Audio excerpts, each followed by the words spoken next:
ನಮಸ್ಕಾರ. ಸಾಮಾನ್ಯವಾಗಿ ನಾವು ಭಗವದ್ಗೀತೆ ಅಂತ ಬಂದಾಗ ಕೃಷ್ಣನ ವ್ಯೂ ಪಾಯಿಂಟಲ್ಲಿ ನೋಡೋದು ಸಹಜ. ಆದರೆ ಅರ್ಜುನನ ವ್ಯೂ ಪಾಯಿಂಟಲ್ಲಿ ನೋಡೋದು ಕೂಡ ಅಷ್ಟೇ ಮುಖ್ಯ. ಯಾಕೆಂದರೆ ಕೃಷ್ಣ ತಾನು ಗುರುವಾಗಿ, ಭಗವಂತನಾಗಿ, ಗೆಳೆಯನಾಗಿ, ಸಂಬಂಧಿಯಾಗಿ ಹಲವು ರೀತಿಯಲ್ಲಿ ಕೃಷ್ಣ ಅಲ್ಲಿ ಉಪದೇಶ ಮಾಡ್ತಾ ಹೋಗ್ತಾನೆ. ಆ, ಅದನ್ನೇ ನಾವು ಅರ್ಜುನನ ಸ್ಥಾನದಲ್ಲಿ ನಿಂತು ನಾವು ಕೇಳಬೇಕಾಗತ್ತೆ. ಇಲ್ಲ ಅಂತಂದರೆ ನಾವು ಗೀತೆಯನ್ನು ಓದುವಾಗ ಪಾಂಡಿತ್ಯವನ್ನೇ ಹೆಚ್ಚಿಸ್ಕೊಂಡ್ಬಿಡ್ತೀವಿ. ಅರ್ಥವಾಯಿತು ಅನ್ನೋ ಒಂದು ಭ್ರಮೆಯೂ ಬರುತ್ತೆ, ಅರ್ಥವಾಗಿಲ್ಲ ಅನ್ನೋ ಭ್ರಮೆಯೂ ಬರುತ್ತೆ. ಹಾಗಾಗಿ ಇದಕ್ಕೊಂದು ಸರಳ ಉಪಾಯ ಅಂತ ನನಗನ್ಸಿದೆ. ಅಂದರೆ ಅರ್ಜುನನ ವ್ಯೂ ಪಾಯಿಂಟಿಂದ, ಅವನ ದೃಷ್ಟಿಕೋನದಲ್ಲಿ ಅಥವಾ ಅವನ ಸ್ಥಾನದಲ್ಲಿ ನಿಂತು ಭಗವದ್ಗೀತೆಯನ್ನು ನೋಡುವಂಥದ್ದು. ಮತ್ತು ಯಾವಾಗ ನಾವು ಅರ್ಜುನನ ಪ್ರಶ್ನೆಗಳನ್ನ ಅರ್ಥ ಮಾಡ್ಕೊಳ್ಳೋದಕ್ಕೆ ನಾವು ಪ್ರಯತ್ನ ಪಡ್ತೀವಿ, ಆಗ ನಮ್ಮ ಪ್ರಶ್ನೆಗಳು ಒಂದಷ್ಟು ನಮಗೆ ಗೊತ್ತಾಗ್ತಾ ಹೋಗುತ್ತೆ. ನಾವು ಯಾವ ರೀತಿ ಪ್ರಶ್ನೆ ಮಾಡ್ಕೋಬೇಕು, ಯಾವ ರೀತಿ ಚರ್ಚೆ ಮಾಡಬೇಕು, ಯಾವ ರೀತಿ ನಾವು ವಿಮರ್ಶೆ ಮಾಡ್ಕೋಬೇಕು ಅನ್ನೋದಕ್ಕೂ ಕೂಡ ಆತ್ಮಾವಲೋಕನಕ್ಕೆ ಅರ್ಜುನ ಪ್ರಶ್ನೆಗಳು ತುಂಬಾ ಸೂಕ್ತವಾಗಿರುತ್ತೆ. ಅದಕ್ಕೆ ಹೋಗೋದಕ್ಕೂ ಮುಂಚೆ ಭಗವದ್ಗೀತೆ ಬಗ್ಗೆನೇ ಮಾತಾಡ್ತಿರೋದ್ರಿಂದ ದರ್ಪಣ ಗೀತೆ ಅಂತ ಚಿಕ್ಕ ಒಂದು ಕೃತಿಯನ್ನ ಹೊರಗೆ ತಂದಿದ್ದೀನಿ. ಇದು ಭಗವದ್ಗೀತೆಯಲ್ಲಿ ವಿಶ್ವರೂಪ ದರ್ಶನ ಏನು ಬರುತ್ತೆ, ಆ ವಿಶ್ವರೂಪ ದರ್ಶನವನ್ನ ಸ್ಥೂಲವಾಗಿ ಅದು ಯಾಕೆ ಅದನ್ನು ವಿಶ್ವರೂಪ ಅಂತ ಹೇಳ್ತೀವಿ, ಅದು ಯಾಕೆ ಭಗವಂತ ಆ ರೀತಿಯೇ ದರ್ಶನವನ್ನು ನೀಡಬೇಕಾಯ್ತು, ಅದು ನಮ್ಮ ಜೀವನದಲ್ಲಿ ಯಾವ ರೀತಿ ಅಳವಡಿಸ್ಕೊಳ್ಬೋದು, ಹೀಗೆ ಹಲವಾರು ವಿಷಯಗಳನ್ನ ದರ್ಪಣ ಗೀತೆ ಅನ್ನೋ ಒಂದು ಕೃತಿಯಲ್ಲಿ ವಿವರಿಸೋದಕ್ಕೆ ಪ್ರಯತ್ನ ಪಟ್ಟಿದ್ದೀನಿ. ಆಸಕ್ತರು ಈ ಪುಸ್ತಕವನ್ನ ಸಂಪರ್ಕಿಸಿ ಕೊಂಡ್ಕೊಳ್ಬಹುದು. ಹಾಗೆ ಮತ್ತೊಂದು ಪುಸ್ತಕ ಶೂನ್ಯ ಪೂರ್ಣ ಅಂತ ಹೇಳಿ, ಇದು ಚೀನಾದಲ್ಲಿದ್ದ 6ನೇ 7ನೇ ಶತಮಾನದ ಆಸುಪಾಸಲ್ಲಿದ್ದಂತಹ ಸೋಸಾನ ಅನ್ನುವಂತಹ ಒಬ್ಬ ದಾರ್ಶನಿಕ, ಆತನ ಜ್ಞಾನೋದಯ ಗೀತೆಗಳನ್ನ ಕನ್ನಡಕ್ಕೆ ಅನುವಾದ ಮಾಡಿರುವಂಥ ಕೃತಿ ಶೂನ್ಯ ಪೂರ್ಣ ಅಂತ. ಆಸಕ್ತರು ಇದನ್ನು ಸಂಪರ್ಕಿಸಿ ಕೊಂಡ್ಕೊಳ್ಬಹುದು. ಈಗ ಸಂಚಿಕೆಗೆ ಮತ್ತೆ ಮಾಡೋಣ. ಈಗ ತಮಗೆಲ್ಲ ಭಗವದ್ಗೀತೆಯಲ್ಲಿ ಅದರ ಹಿನ್ನೆಲೆ ತಮಗೆಲ್ಲ ಗೊತ್ತೇ ಇರುತ್ತೆ. ಮತ್ತೆ ಒಂದ್ಸಲಿ ನೋಡೋಣ. ಇಲ್ಲಿ ಒಂದು ಕಡೆ ಪಾಂಡವರು, ಮತ್ತೊಂದು ಕಡೆ ಕೌರವರಿದ್ದಾರೆ. 2 ಸೈನ್ಯಗಳ ಮಧ್ಯ ನನ್ನ ರಥವನ್ನು ನಿಲ್ಲಿಸುವಂತ ಅರ್ಜುನ ಕೇಳ್ಕೊಂಡಾಗ ಕೃಷ್ಣ ಅರ್ಜುನನ್ನ ರಥದಲ್ಲಿ ಕರ್ಕೊಂಡು 2 ಸೈನ್ಯಗಳ ಮಧ್ಯ ನಿಲ್ಲಿಸ್ತಾನೆ. ಆಗ ಅರ್ಜುನನಿಗೆ ಎದುರುಗಡೆ ಎದುರಾಳಿಗಳು, ಶತ್ರುಗಳು ಅಂತ ಕಾಣದೆ ಅವನಿಗೆ ತಾತ, ಅಣ್ಣ, ಸಹೋದರರು, ಗುರುಗಳು, ಹೀಗೆ ಹಲವಾರು ಜನ ನನ್ನ ಗುರು ಎನ್ನುವ ಒಂದು ಭಾವ ಅವನಿಗಲ್ಲಿ ಮೂಡುತ್ತೆ. ಇಂಥವ್ರ ಜೊತೆಗೆಲ್ಲ ಯುದ್ಧ ಮಾಡಬೇಕಾ, ಇಂಥವ್ರ ಜೊತೆ ಯುದ್ಧ ಮಾಡಿ ನನಗೆ ರಾಜ್ಯ ಸಿಗುತ್ತೆ, ಸ್ವರ್ಗ ಸಿಗುತ್ತೆ, ನನಗೆ ಅದು ಬೇಡ. ನನಗೆ ನನ್ನವರು ಮುಖ್ಯ. ನಾ ಇಂಥವ್ರೆಲ್ಲ ಕೊಲ್ಲಲ್ಲ ನನ್ನವ್ರನ್ನ. ಮತ್ತೆ ಒಂದು ಯುದ್ಧ ಮಾಡೋದ್ರಿಂದ ಸಾಮಾಜಿಕ ತಲಾಣಗಳೇನು, ಪಲ್ಲಟಗಳೇನು, ಅದರಿಂದ ಆಗುವ ಆರ್ಥಿಕ ಏರುಪೇರುಗಳೇನು, ಹೀಗೆ ತುಂಬಾ ತಾರ್ಕಿಕವಾಗೆಲ್ಲ ಕಾರಣಗಳು ಕೊಡ್ತಾ ಹೋಗ್ತಾನೆ. ಯುದ್ಧದಿಂದ ಆಗುವಂತಹ ಆಗು ಹೋಗುಗಳ ಬಗ್ಗೆ ಕೃಷ್ಣ ವಿವರಣೆಯನ್ನ ಅರ್ಜುನ ಅದರ ಯುದ್ಧದ ಪರಿಣಾಮಗಳು, ಅಡ್ಡ ಪರಿಣಾಮಗಳ ಬಗ್ಗೆ ತನಗೆ ತಿಳಿದದ್ದೆಲ್ಲ ವ್ಯಕ್ತಪಡಿಸ್ತಾರೆ. ಆದ್ರೂ ಅವನಿಗೆ ಅದೆಲ್ಲವೂ ಸರಿ ಅಂತ ಅನ್ಸಲ್ಲ. ಯಾಕೆಂದ್ರೆ ಅವನಿಗಲ್ಲಿ ಯುದ್ಧ ಮಾಡುವಂತಹ ಅನಿವಾರ್ಯವೂ ಇದೆ, ಅದರ ಜೊತೆಗೆ ನನ್ನವರೆನ್ನೋ ಗೊಂದಲ, ತೊಳಲಾಟಗಳು ಇದೆ. ಇಂತಹ ಒಂದು ಹಂತದಲ್ಲಿ ಅದ್ಭುತವಾದ ಒಂದು ಶ್ಲೋಕವನ್ನ ವ್ಯಾಸರು ತುಂಬಾ ಚೆನ್ನಾಗಿ ರಚನೆ ಮಾಡಿದ್ದಾರೆ. ಇದು ನನ್ನ ಪಾಲಿಗೆ ತುಂಬಾ ಮುಖ್ಯವಾದ ಶ್ಲೋಕ. ಹಾಗಾಗಿ ಇದನ್ನೇ ಮೊದಲ ಸಂಚಿಕೆಯಲ್ಲಿ ಈ ಶ್ಲೋಕವನ್ನೇ ಆಯ್ಕೆ ಮಾಡ್ಕೊಂಡಿದ್ದೀನಿ. ಅರ್ಜುನನ ಪ್ರಶ್ನೆಗಳದೇ ಈ ಸಂಚಿಕೆಗಳಾದ್ರಿಂದ ಬೇರೆ ಅವನ ಏನು ವಿಷಾದ ಯೋಗ ಅಂತೀವಿ, ಅವನು ಏನೆಲ್ಲ ತನ್ನ ಗೊಂದಲಗಳನ್ನ ವ್ಯಕ್ತಪಡಿಸ್ಕೊತಾನೆ, ಅದನ್ನ ಬಿಟ್ಟು ಇಲ್ಲಿ ನೇರವಾಗಿ ಅವನ ಪ್ರಶ್ನೆಗಳ ಸಂಬಂಧಪಟ್ಟ ಹಾಗೆ ಇಲ್ಲಿ ಶ್ಲೋಕಗಳನ್ನ ಆಯ್ಕೆ ಮಾಡ್ಕೊಂಡಿದ್ದೀನಿ. ಸೊ ಇಲ್ಲಿ ತುಂಬಾ ಮುಖ್ಯವಾದ ಪ್ರಶ್ನೆ ಅಂತ ನನಗನ್ಸಿದ್ದು, ಶ್ಲೋಕ ಅಂತ ಅನ್ಸಿದ್ದು ಅದು ಇದು: ಕಾರ್ಪಣ್ಯ ದೋಷದಿಂದ ನನ್ನ ಸ್ವಭಾವಕ್ಕೆ ಮಂಕು ಬಡಿದಿದೆ, ಧರ್ಮದ ಕುರಿತು ಗೊಂದಲವಾಗಿದೆ, ನಿಶ್ಚಯವಾದ ಒಳಿತಿನ ದಾರಿಯನ್ನು ಹೇಳು, ಶಿಷ್ಯನಾಗಿ ನಿನಗೆ ಶರಣು ಬಂದ ನನಗೆ ದಾರಿ ತೋರು. ಇದು ತುಂಬಾ ಮಹತ್ತರವಾದ ಶ್ಲೋಕ ಅಂತ ನನ್ನ ಅನಿಸಿಕೆ. ಯಾಕೆ ಅಂತಂದ್ರೆ ಇದು ಒಂದು ಶ್ಲೋಕದಲ್ಲಿ ಹಲವಾರು ವಿಷಯಗಳನ್ನ ವ್ಯಾಸರು ಅಡಗಿಸಿಟ್ಟಿದ್ದಾರೆ. ಇದರಲ್ಲಿ ಮುಖ್ಯವಾದ ಒಂದು ಪದ ಅಂತಂದ್ರೆ ಕಾರ್ಪಣ್ಯ ದೋಷ ಅಂತ ಬಳಸ್ತಾನೆ ಇಲ್ಲಿ ಅರ್ಜುನ. ಈ ಪದ ತುಂಬಾ ಮುಖ್ಯವಾದದ್ದು. ಹಾಗಾಗಿ ನಾನು ಈ ಶ್ಲೋಕವನ್ನೇ ಆಯ್ಕೆ ಮಾಡ್ಕೊಂಡು, ಈ ಕಾರ್ಪಣ್ಯ ಅಂತಂದ್ರೆ ಶರಣಾಗತಿಗೆ ಬೇಕಾದ 6 ಗುಣಗಳಲ್ಲಿ ಕಾರ್ಪಣ್ಯ ಅನ್ನೋದು ಕೂಡ ಒಂದು. ಆದ್ರೆ ಇಲ್ಲಿ ಕಾರ್ಪಣ್ಯ ದೋಷ ಅಂತ ಹೇಳ್ತಾನೆ. ಯಾಕೆ ದೋಷ ಅಂತ ಮುಂದೆ ನೋಡೋಣ. ಮೊದಲು ಶರಣಾಗತಿಗೆ ಬೇಕಾದ 6 ಲಕ್ಷಣಗಳಲ್ಲಿ ಕಾರ್ಪಣ್ಯ ಒಂದಾದ್ರಿಂದ ಶರಣಾಗತಿಯ 6 ಗುಣಗಳೇನು ಅಂತ ಈಗ ಮೊದಲು ನೋಡೋಣ. ಸಂಕಲ್ಪ, ಭಗವಂತನ ಸೇವೆಗೆ ಉಚಿತವಾದದ್ದನ್ನ ಒಪ್ಪಿಕೊಳ್ಳುವಿಕೆ. ವರ್ಜನ, ವಿರುದ್ಧವಾದದ್ದನ್ನ ವರ್ಜಿಸುವುದು. ವಿಶ್ವಾಸ, ರಕ್ಷಿಸುತ್ತಾನೆ ಎನ್ನುವ ನಂಬಿಕೆ. ವರಣ, ಅವನನ್ನೇ ತಂದೆ ಎಂದು ಒಪ್ಪಿಕೊಳ್ಳುವುದು. ಆತ್ಮನಿಕ್ಷೇಪ, ಆತ್ಮ ಸಮರ್ಪಣೆ. ಕಾರ್ಪಣ್ಯ, ದೀನತೆ. ಇಲ್ಲಿ ಕಾರ್ಪಣ್ಯ ಅಂದ್ರೆ ದೀನತೆ. ಅಪ್ಪ ನೀನೇ ಅಲ್ಲ, ನನಗೆ ನಿನ್ನ ಮುಂದೆ ನಾನೇನು ಅಲ್ಲ ಕಣಪ್ಪ, ನೀನೇ ಜ್ಞಾನಿ, ನೀನೇ ಸರ್ವಶಕ್ತ, ಹೀಗೆ ಹಲವಾರು ರೀತಿಯಲ್ಲಿ ನೀನೇ ನನಗಿಂತ ಉತ್ತಮನಾಗಿದ್ದೀಯಾ, ನಿನಗೆ ನಾನು ಶರಣ ಹೋಗ್ತೀನಿ, ನಿನ್ನ ಮುಂದೆ ನಾನು ಏನೂ ಅಲ್ಲ ಅನ್ನುವಂತಹ ಒಂದು ತನ್ನ ಸರಳ ಸ್ವಭಾವ, ನಿನ್ನ ಮುಂದೆ ನಾನು ಏನೂ ಅಲ್ಲ, ಅಲ್ಪಜ್ಞ ಅನ್ನುವಂತಹ ಒಂದು ದೀನತೆ ಕಾರ್ಪಣ್ಯ. ಇಂತಹ ದೀನತೆ ನಮಗೆ ಶರಣಾಗತಿಯಲ್ಲಿ ಇರಬೇಕಾದ ಗುಣ. ಇಲ್ಲಿ ಕೃಷ್ಣನಿಗೆ, ಅರ್ಜುನನಿಗೆ ಅದು ದೋಷವಾಗ್ಬಿಡುತ್ತೆ. ಯಾಕೆ ಅಂದ್ರೆ ಆತ ಇರೋದು ಕುರುಕ್ಷೇತ್ರದಲ್ಲಿ, ಆತ ಕುರುಕ್ಷೇತ್ರಕ್ಕೆ ಬಂದಿರೋದು ವೀರನಾಗಿ ಭಾಗವಹಿಸೋದಕ್ಕೆ. ಅಲ್ಲಿ ಅವನಿಗೆ ದೀನತೆಯ ಅವಶ್ಯಕತೆ ಇಲ್ಲ. ಒಬ್ಬ ಯುದ್ಧ ಮಾಡುವಾಗ ಅವನಿಗೆ ದೀನತೆಯ ಅವಶ್ಯಕತೆ ಇಲ್ಲ. ಅವನು ಎಲ್ಲರಿಗಿಂತ ತಾನು ವೀರ ಅನ್ನೋದೇ ಅವನಿಗೆ ಭಾವನೆ ಇರಬೇಕು, ನಾನು ಯುದ್ಧದಲ್ಲಿ ಗೆಲ್ತೀನಿ ಅನ್ನೋದಿರಬೇಕು, ರಾಜಾರೋಷವಾಗಿ ಅವನು ಹೋರಾಡಬೇಕು. ಇಲ್ಲಿ ದೀನತೆಯ ಅವಶ್ಯಕತೆ ಇಲ್ಲ. ಹಾಗಾಗಿ ಅರ್ಜುನ ತನ್ನ ಕರ್ತವ್ಯ ನಿಭಾಯಿಸುವ ದಾರಿಯಲ್ಲಿ ಕಾರ್ಪಣ್ಯ ಅವನಿಗೆ ದೋಷವಾಗ್ಬಿಡುತ್ತೆ. ಆದರೆ ಕೃಷ್ಣನಲ್ಲಿ ಶರಣಾಗೋದಕ್ಕೆ ಕಾರ್ಪಣ್ಯ ದೋಷ ಅಲ್ಲ, ಅದೇ ಮುಖ್ಯ ಗುಣ. ಅದು 6 ಗುಣಗಳಲ್ಲಿ ಅದು ಒಂದು. ಹಾಗಾಗಿ ಅವನಿಲ್ಲಿ ಕಾರ್ಪಣ್ಯ ದೋಷ ಅಂದ ತಕ್ಷಣ ಒಬ್ಬ ವೀರನಾಗಿ ಕುರುಕ್ಷೇತ್ರದಲ್ಲಿ ನಿಂತಿರೋದ್ರಿಂದ ಆತನಿಗೆ, ಒಬ್ಬ ವೀರನಿಗೆ ಕಾರ್ಪಣ್ಯ ದೋಷವಾಗಿದೆ. ಅದು ಇಲ್ಲಿ ಕೃಷ್ಣನಿಗೆ ಶರಣಾಗುವುದಕ್ಕೆ ಇಲ್ಲಿ ಕಾರ್ಪಣ್ಯ ಗುಣವೇ ಆಗುತ್ತೆ. ಈ ಶ್ಲೋಕವನ್ನ 6 ಗುಣಗಳಾಗಿ ಬ್ರೇಕ್ ಡೌನ್ ಕೂಡ ಮಾಡಬಹುದು. ಅದು ಹೇಗೆ ಅಂದ್ರೆ, ನಿಶ್ಚಯವಾದ ಉಪಾಯವನ್ನು ಹೇಳು ಎಂದಾಗ ಅವನಲ್ಲಿ ವಿಶ್ವಾಸ ತೋರುತ್ತದೆ. ಕೃಷ್ಣನೇ ನನ್ನನ್ನು ಈ ಗೊಂದಲದಿಂದ ರಕ್ಷಿಸುವವನು ಎನ್ನುವುದು ಅವನ ವಿಶ್ವಾಸ. ಇನ್ನೊಂದು, ತನ್ನನ್ನು ತಾನು ಇಲ್ಲಿ ಬರೀ ಗೊಂದಲದಲ್ಲಿದ್ದ ವೀರನಂತೆ ಶರಣಾಗಿಲ್ಲ, ಶಿಷ್ಯನಾಗಿ ಶರಣಾಗಿದ್ದಾನೆ. ಶಿಷ್ಯನಾದ ಎಂದರೆ ಕೃಷ್ಣನನ್ನ ಗುರುವೆಂದು ಒಪ್ಪಿಕೊಂಡ ಹಾಗೆ. ಗುರು ಅಂದರೆ ತಂದೆ ಎಂದೇ ಅರ್ಥ. ಅಸ್ತ್ರಗಳನ್ನ ಕೆಳಗಿಟ್ಟು ಕೈ ಮುಗಿದು ಕೂರುವುದೇ ಆತ್ಮಸಮರ್ಪಣೆ ಮತ್ತೆ ದೀನತೆ. ಹಾಗಾಗಿ ಇಲ್ಲಿ ಒಂದೇ ಶ್ಲೋಕದಲ್ಲಿ ನಮಗೆ 6 ಶರಣಾಗತಿಗೆ ಬೇಕಿರುವ 6 ಗುಣಗಳು ನಮಗಿಲ್ಲಿ ಕಾಣಿಸುತ್ತೆ. ಮತ್ತೆ ಇದನ್ನ ನಮ್ಮ ಜೀವನದಲ್ಲಿ ಅಳವಡಿಸಿಕೊಳ್ಳಬೇಕಾದ ಸ್ವಭಾವ. ಯಾವಾಗ ನಮಗೆ ಗೊಂದಲವಾಗುತ್ತೆ, ನಿರ್ಧಾರಗಳನ್ನು ತಗೊಳ್ಳೋದಲ್ಲಿ, ನಮ್ಮ ಆತ್ಮಾವಲೋಕನದಲ್ಲಿ ವಿಮರ್ಶೆ ಮಾಡುವಾಗ, ನಮ್ಮಲ್ಲಿ ನಾವು ತರ್ಕ ಮಾಡಿಕೊಳ್ಳುವಾಗ ನಮಗೆ ಆ ದೀನತೆ ಇರಬೇಕಾಗತ್ತೆ. ಇದು ನಮ್ಮಲ್ಲಿ ಸಾಮಾನ್ಯ ಬರಲ್ಲ. ನಮ್ಮ ಗೊಂದಲಗಳನ್ನ ಹೇಳ್ಕೊಡಕ್ಕೆ ನಾವು ಮುಂದಾಗಲ್ಲ. ಯಾಕೆಂದ್ರೆ ಇನ್ನೊಬ್ರು ಗೊಂದಲವನ್ನ ವ್ಯಕ್ತಪಡಿಸುವಾಗ ನಾವದನ್ನ ಸಹಾನುಭೂತಿಯಿಂದ ಅಥವಾ ಯಾವುದೇ ರೀತಿ ಜಡ್ಜ್ಮೆಂಟಲ್ ಅಂತೀವಲ್ಲ, ಆ ರೀತಿ ಜಡ್ಜ್ಮೆಂಟಲ್ ಆಗದೆ ನಾವು ಇನ್ನೊಬ್ಬರ ಗೊಂದಲದ ನಿವಾರಣೆಗೆ ನಾವು ಮುಂದಾಗಿರೋದಿಲ್ಲ. ಹಾಗಾಗಿ ಕೆಲವೊಂದ್ಸರಿ ನಮಗೆ ನಾನು ಗೊಂದಲ ಹೇಳ್ಕೊಂಡ್ಬಿಟ್ರೆ ನಾನು ಎಲ್ಲಿ ವಲ್ನರಬಲ್ ಆಗ್ಬಿಡ್ತೀನೋ ಅನ್ನೋ ಭಯ ಕೂಡ ನಮಗಿರುತ್ತೆ. ಅದಕ್ಕೆ ಕೆಲವೊಂದ್ಸಲಿ ನಮ್ಮ ವಾತಾವರಣವೂ ಕಾರಣವಾಗಿರುತ್ತೆ, ಕೆಲವೊಮ್ಮೆ ನಮ್ಮ ಸ್ವಭಾವವೂ ಕಾರಣವಾಗಿರುತ್ತೆ. ಹಾಗಾಗಿ ಇಂತಹ ಒಂದು ಪರಿಸ್ಥಿತಿಯಲ್ಲಿ ನಾವು ಗೊಂದಲಗಳನ್ನು ವ್ಯಕ್ತಪಡಿಸ್ಕೊಳ್ಳೋಕ್ಕೆ ಕಷ್ಟ ಆಗುತ್ತೆ.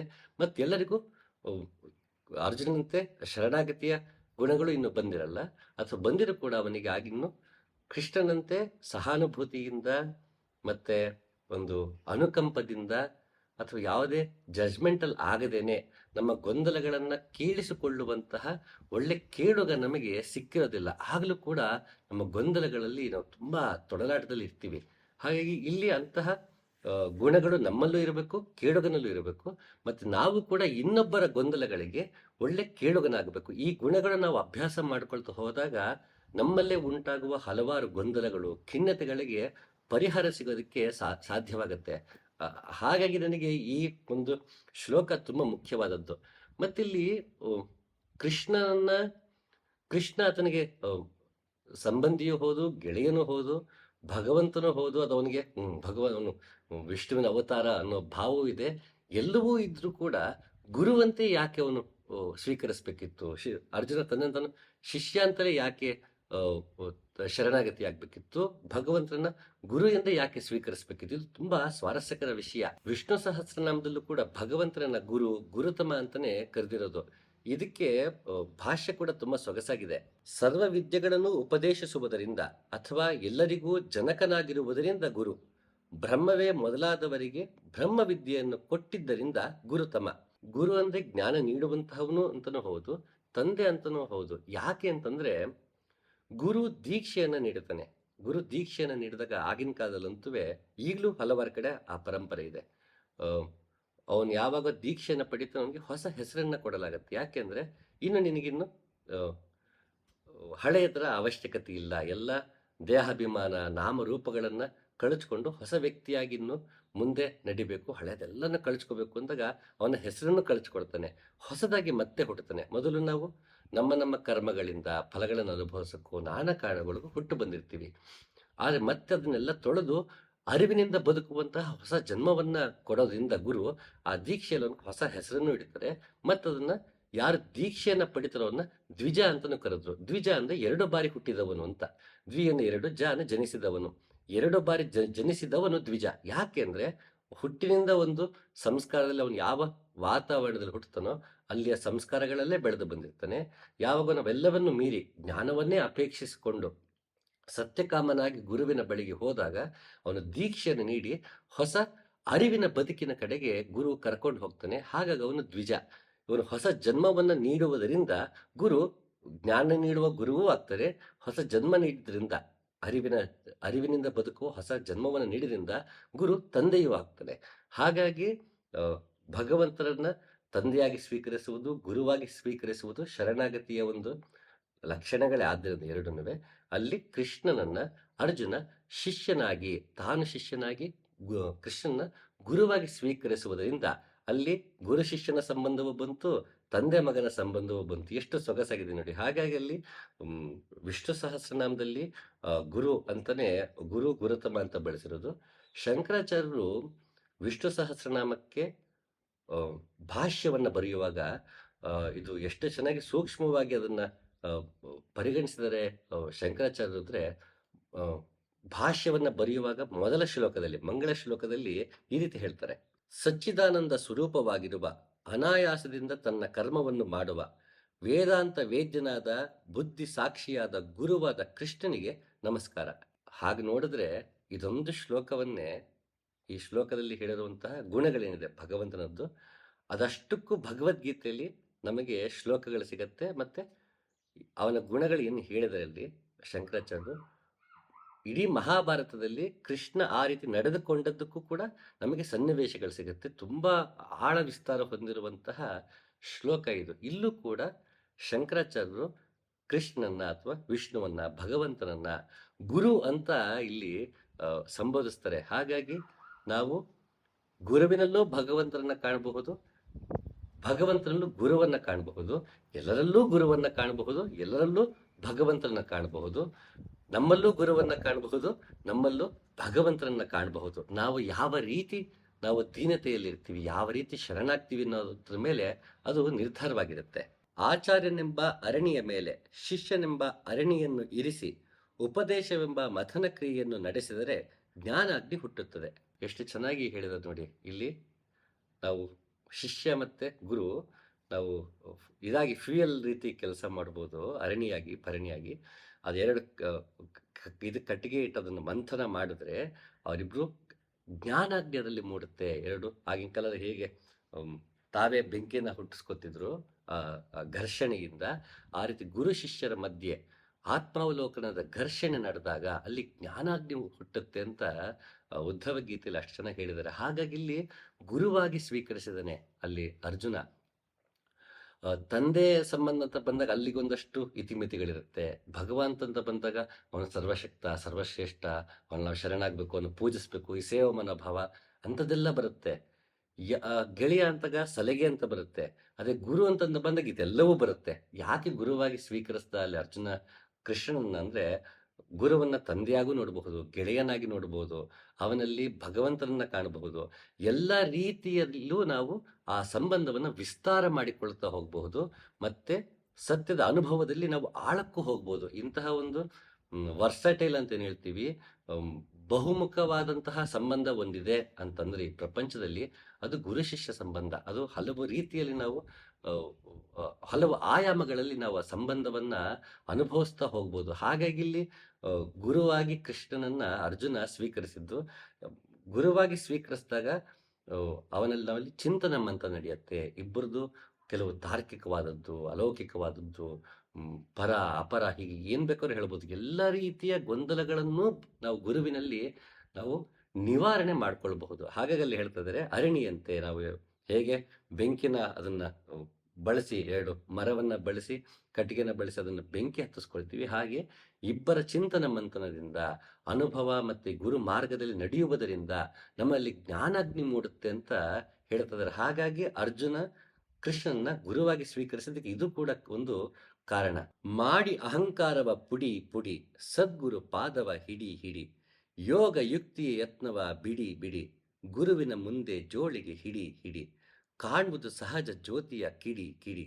ಇದನ್ನೇ ನೋಡಿ, ನಾಥ ಪರಂಪರೆಯಲ್ಲಿ ಚೌರಂಗಿ ನಾಥ ಈ ರೀತಿ ಹೇಳ್ತಾ ಇದ್ದಾನೆ, ಗುರುವಿನಲ್ಲಿ ನಾವು ಶರಣಾಗುವುದರಿಂದ ಅಲ್ಲಿ ನಮ್ಮಲ್ಲಿ ಜ್ಞಾನಾಗ್ನಿ ಮೂಡುತ್ತೆ, ನಮ್ಮಲ್ಲಿ ಅಹಂಕಾರ ಕಳಚಿ ಹೋಗುತ್ತೆ ಅಂತ ಹೇಳ್ತಿದ್ದಾರೆ. ಎಲ್ಲ ಕಡೆಯೂ ಗುರು ಶಿಷ್ಯ ಪರಂಪರೆ ಯಾಕಷ್ಟು ಮುಖ್ಯ ಆಗಿದೆ ಅಂತಂದ್ರೆ ಇದೇ ಕಾರಣಕ್ಕೆ, ನಮ್ಮಲ್ಲಿ ಆತ್ಮ ಸಾಕ್ಷಾತ್ಕಾರವಾಗೋದಕ್ಕೆ, ನಮ್ಮಲ್ಲಿರುವ ಕಲ್ಮಶಗಳೆಲ್ಲ ತೆಗೆದು ಹಾಕೋದಿಕ್ಕೆ, ನಮ್ಮಲ್ಲಿ ಅರಿಷಡ್ ವರ್ಗಗಳನ್ನ ಸುಟ್ಟು ಹಾಕೋದಿಕ್ಕೆ ಗುರು ಮಾರ್ಗ ಅಷ್ಟು ಮುಖ್ಯ. ಅದು ಅರ್ಜುನಿಗೆ ಅರಿವಿದ್ದಿದ್ದಕ್ಕೆ ಅಲ್ಲಿ ಅರ್ಜುನ್ ಕೃಷ್ಣನ್ನ ಗುರುವಾಗಿ ಸ್ವೀಕರಿಸಿದ್ದು.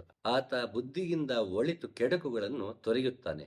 ಆದ್ದರಿಂದ ಬುದ್ಧಿಯೋಗಕ್ಕೆ ತೊಡಗು, ಯೋಗವೆಂದರೆ ಅರಿವಿನಿಂದ ಮಾಡುವ ಕರ್ಮ. ಮುಂದೆ ಒಂದ್ ಕಡೆ ಕೃಷ್ಣ ಹೇಳ್ತಾನೆ, ನೀ ಕರ್ಮಯೋಗದಲ್ಲೇ ತೊಡ್ಕೊಳ್ತೀನಿ ಅಂತಂದ್ರು, ಆ ಕರ್ಮಯೋಗದಲ್ಲಿ ಅರಿವಿಲ್ಲದಿದ್ದರೆ ನಾನು ನನ್ನ ಕರ್ಮಗಳನ್ನಷ್ಟೇ ಮಾಡ್ತಾ ಹೋಗ್ತೀನಪ್ಪ ಅಂತ ಹೋದ್ರುವೆ, ಆ ಕರ್ಮಯೋಗದಲ್ಲಿ ನಮಗೆ ಅರಿವಿಲ್ಲದೆ ನಾವು ಮಾಡಿದಾಗ ಅದು ಫಲ ನೀಡೋದಿಲ್ಲ. ನಾನು ಅರಿವಿನ ಯೋಗಕ್ಕೆ ಹೋಗಬೇಕು ಅಂದ್ರೆ ನಾನು ಪ್ರತಿಯೊಂದು ಕ್ಷಣವೂ ನಾನು ಅರಿವಿನಲ್ಲಿ ಬದುಕಬೇಕು. ಯಾವಾಗ ಅರಿವಿನಲ್ಲಿ ಬದುಕ್ತೀವಿ, ಆ ಅರಿವು ನಮಗೆ ಜ್ಞಾನಾಗ್ನಿಯನ್ನ ನೀಡುತ್ತೆ. ಅದರಿಂದ ನಮಗೆ ಆತ್ಮ ಸಾಕ್ಷಾತ್ಕಾರವಾಗುತ್ತೆ. ಎಲ್ಲ ರೀತಿಯ ಗೊಂದಲಗಳು ಗುರು ಶಿಷ್ಯ ಸಂಬಂಧದಲ್ಲಿ ಒಡನಾಡುತ್ತಿರುವಾಗ ಎಲ್ಲ ಗೊಂದಲಗಳು ನಿವಾರಣೆ ಆಗುತ್ತೆ. ಹಾಗಾಗಿ ಇಲ್ಲಿ ಕೃಷ್ಣ ಕರ್ಮಯೋಗವನ್ನ ಹೇಳುವಾಗ ಅಲ್ಲಿ ಅರಿವಿನ ಕರ್ಮವನ್ನ, ಅಂದ್ರೆ ಕುಶಲತೆಯಿಂದ ಮಾಡುವಂತಹ ಕರ್ಮದ ಕಡೆಗೆ ನಾವು ಮುಂದಕ್ಕೆ ಹೋಗ್ಬೇಕು. ಅಲ್ಲಿ ಬುದ್ಧಿಯಿಂದ ಯೋಗವನ್ನ ಮಾಡಬೇಕು. ಅಂದ್ರೆ ನಮ್ಮ ಜೀವನದಲ್ಲಿ ತಾರ್ಕಿಕವಾಗಿ ಯೋಚನೆ ಮಾಡ್ತಾ, ವಿವೇಕದಿಂದ ಯೋಚನೆ ಮಾಡ್ತಾ, ಆಗಾಗ ನಮ್ಮಲ್ಲಿ ನಾವು ಆತ್ಮಾವಲೋಕನ ಮಾಡಿಕೊಳ್ಳುತ್ತಾ ಕರ್ಮಗಳನ್ನ ಆಚರಿಸಬೇಕಾಗುವುದು ತುಂಬಾ ಮುಖ್ಯ.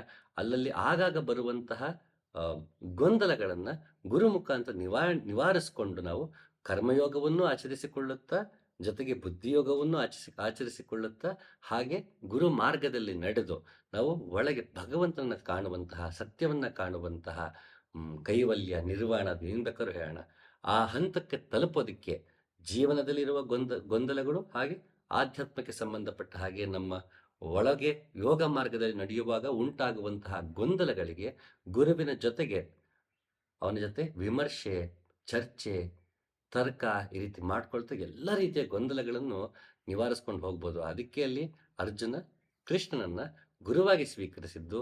ಅದಾಗಬೇಕು ಅಂತಂದ್ರೆ ನಮ್ಮಲ್ಲಿ ಕಾರ್ಪಣ್ಯ ಇರಬೇಕು, ನಮ್ಮಲ್ಲಿ ಆ ದೀನತೆ ಇರಬೇಕು, ಶರಣಾಗತಿಯ ಗುಣಗಳಿರಬೇಕು. ಯಾವಾಗ ನಾವು ಈ ರೀತಿ ಯೋಚನೆ ಮಾಡ್ತೀವಾಗ, ಶಾಸ್ತ್ರಾಧ್ಯಯನಕ್ಕೆ ಅಂತ ಹೋದಾಗ ಅಥವಾ ಗ್ರಂಥಗಳ ಅಧ್ಯಯನಕ್ಕೆ ಅಂತ ಹೋದಾಗ ನಮಗಲ್ಲಿ ಪಾಂಡಿತ್ಯದ ಗುಂಗು ಹತ್ತೋದಿಲ್ಲ. ಅಂದ್ರೆ ನಾನೇನು ಓದ್ಬಿಟ್ಟೆ, ನಾನೇ ತಿಳ್ಕೊಂಬಿಟ್ಟೆ, ನನಗೆಲ್ಲ ಗೊತ್ತು ಅನ್ನೋಂತಹ ಒಂದು ಅಹಂಭಾವ ಬರೋದಿಲ್ಲ. ಸಾಮಾನ್ಯ ಏನಾಗತ್ತೆ, ಗ್ರಂಥಗಳನ್ನ ಅಧ್ಯಯನ ಮಾಡಕ್ ಶುರು ಮಾಡಿದ ತಕ್ಷಣ ನಾನು ಸ್ಪಿರಿಚುವಲ್ ಬುಕ್ಸ್ ಓದಕ್ಕೆ ಶುರು ಮಾಡ್ಬಿಟ್ಟಿದ್ದೀನಿ, ನನಗೆ ಎಲ್ಲ ಗೊತ್ತಾಗ್ಬಿಟ್ಟಿದೆ ಅಂತ ಒಂದು ಅಹಂಕಾರ ಬರುತ್ತೆ. ಬಹುಶಃ ಒಂದು 5 ಬುಕ್ ಓದಿದ್ರು ಅಷ್ಟೇ, ಅದು ಈ ಅರಿವಿಲ್ಲದೆ ಓದಿದಾಗ 1000 ಬುಕ್ಸ್ ಓದಿದ್ರು ಅಷ್ಟೇ. ಏನಾಗುತ್ತೆ, ಓದಿದಷ್ಟು ನಾವು ಪಂಡಿತರಾಗೋ ಹುಚ್ಚತ್ತುತ್ತೆ. ನಂಗೆ ಅದೇ ಟಾರ್ಗೆಟ್, ಈಗ ನೆಕ್ಸ್ಟ್ ಆ ಬುಕ್ ಓದಿ ಮುಗಿಸ್ಬೇಕು, ಈ ಬುಕ್ ಓದಿ ಮುಗಿಸ್ಬೇಕು. ಮತ್ತೆ ಸಿಕ್ದವ್ರಿಗೆಲ್ಲ ಆ ಟಾಪಿಕ್ ಅವತ್ತು ಬೇಕಿರುತ್ತಾ ಬೇಡ ಯೋಚನೆ ಮಾಡಲ್ಲ, ನಾವು ಅದನ್ನೇ ಮಾತಾಡ್ತಕ್ಕೆ ಶುರು ಮಾಡ್ಬಿಟ್ಟಿರ್ತೀವಿ. ನನಗೆಲ್ಲ ಗೊತ್ತು ಅಂತ ತೋರಿಸ್ಕೊಳ್ಳೋದಕ್ಕೆ, ಪಾಂಡಿತ್ಯ ಪ್ರದರ್ಶನಕ್ಕೆ ನಾವು ಪುಸ್ತಕಗಳನ್ನು ಓದೋದಕ್ಕೆ ಶುರು ಮಾಡ್ಬಿಡ್ತೀವಿ. ಆತ್ಮಾವಲೋಕನ ನಮ್ಮಲ್ಲಿ ಆಗಲ್ಲ. ನಾವು ಓದಿದ್ದೀನಿ, ನನ್ಗೆ ಭಗವದ್ಗೀತೆ ಗೊತ್ತು, ನನಗೆ ಉಪನಿಷತ್ ಗೊತ್ತು ಅಂತ ಮತ್ತೆಲ್ಲ ಅಹಂಕಾರದ ಸುಳಿಗೆ ಸಿಕ್ಕಾಕೊಳ್ತಾ ಹೋಗ್ತಿ ಬಿಟ್ರೆ ಆತ್ಮಾವಲೋಕನ ಆಗಲ್ಲ. ಆತ್ಮಾವಲೋಕನ ಆಗಬೇಕು ಅಂದ್ರೆ ನಾವು ಪ್ರತಿಯೊಂದು ಶ್ಲೋಕವನ್ನು, ಪ್ರತಿಯೊಂದು ಅಕ್ಷರ ಪದಗಳನ್ನು ತುಂಬಾ ಅರಿವಿನಿಂದ ನೋಡಬೇಕು. ಹಾಗಾಗಿ ಭಗವದ್ಗೀತೆಯನ್ನಾಗ್ಲಿ, ಯಾವುದೇ ಶಾಸ್ತ್ರಗಳನ್ನಾಗ್ಲಿ ಅದನ್ನು ತಿಳಿಯುವಾಗ ನಮಗೆ ಬೇಕಿರುವುದು ಪಾಂಡಿತ್ಯ ಅಲ್ಲ, ಕಾರ್ಪಣ್ಯ. ನಮಗೆ ಬೇಕಿರೋದು ಗೊಂದಲ ನಿವಾರಣೆ, ನಮಗೆ ಜೀವನದಲ್ಲಿ ಆಗುವಂತಹ ಆಗು ಹೋಗುಗಳ ನಡುವೆ ಉಂಟಾಗುವಂತಹ ತೊಳಲಾಟಗಳು, ಮತ್ತೆ ಧರ್ಮ ಸಂಕಟ ಅನ್ಬೋದು, ಅದನ್ನ ಏನ್ ಬೇಕಾದ್ರೂ ಕರಿಬೋದು. ಯಾವ ಯಾವ ರೀತಿಯ ದ್ವಂದ್ವಗಳಿದೆಯೋ ಅದಕ್ಕೆ ಒಂದು ಪರಿಹಾರವನ್ನಾಗಿ ಬಳಸಿಕೊಳ್ಳುವುದಕ್ಕೆ ಶಾಸ್ತ್ರಗಳಿರುವುದೇ ಹೊರತು ಬರೀ ಪಾಂಡಿತ್ಯಕ್ಕಲ್ಲ. ಹಾಗಾಗಿ ಎಲ್ಲರೂ ಮೊದಲು ಅರ್ಜುನರಾಗೋಣ, ಕೃಷ್ಣನನ್ನ ಗುರುವನ್ನಾಗಿ ಸ್ವೀಕರಿಸಿಕೊಳ್ಳೋಣ. ಅವನ ದಾರಿಯಲ್ಲಿ ನಡೀತಾ ನಡೀತಾ ಕೊನೆಗೆ ಭಗವಂತನ ಸಾಕ್ಷಾತ್ಕಾರಕ್ಕೆ, ಆತ್ಮ ಸಾಕ್ಷಾತ್ಕಾರಕ್ಕೆ, ಸತ್ಯ ದರ್ಶನಕ್ಕೆ ಒಂದು ಮಾರ್ಗ ಮಾಡ್ಕೋಣ ಅಂತ ಹೇಳ್ತಾ ಮತ್ತೊಮ್ಮೆ ಸಿಗ್ತೀನಿ. ನಮಸ್ಕಾರ.